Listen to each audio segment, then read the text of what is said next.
করেন।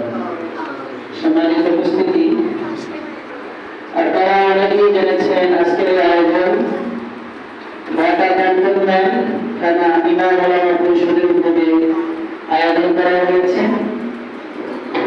রবিউল আউয়াল মাসকে কেন্দ্র করে প্রত্যেক বছর বিভিন্ন মসজিদে মাদ্রাসায় ক্যান্টনমেন্ট থানা ইমাম ওলামা পরিষদের উদ্যোগে আয়োজন চলে আসছে। আলহামদুলিল্লাহ, এর ধারাবাহিকতায় দারুল তাকওয়া মডেল মাদ্রাসায় আজকে আয়োজন করা হয়েছে। আলহামদুলিল্লাহ, এখন কিছুক্ষণের মধ্যে আমাদের সম্মানিত রায়রা উপস্থিত হবেন, কারণ প্রত্যেকেই জায়গায় জায়গায় মসজিদে খেদমতের দায়িত্বে, ইমামতির দায়িত্বে আছেন। অল্প সময়ের মধ্যে সকলে এসে উপস্থিত হবেন ইনশাআল্লাহ।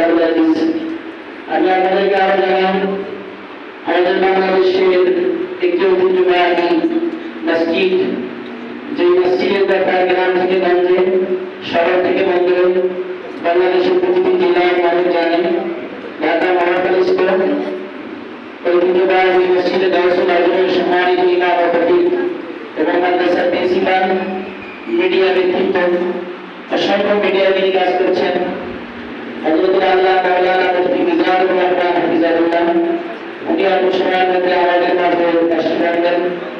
এবং বানানী ডিওএসএস মসজিদের সম্মানিত ইমাম ও খতিব, ক্যান্টনমেন্ট থানার হেফাজতুল কোরআন ফাউন্ডেশনের সম্মানিত সেক্রেটারি জেনারেল হযরত মাওলানা মুফতি নুরুল আমিন সাহেব হাফিজাহুল্লাহ অল্প সময়ের মধ্যে আমাদের মাঝে উপস্থিত হবেন।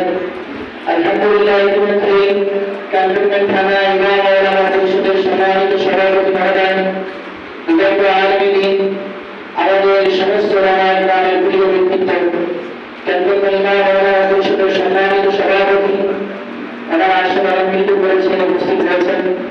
এ পর্যায়ে আপনাদের সম্মুখে গুরুত্বপূর্ণ সিরাতুন নবী সাল্লাল্লাহু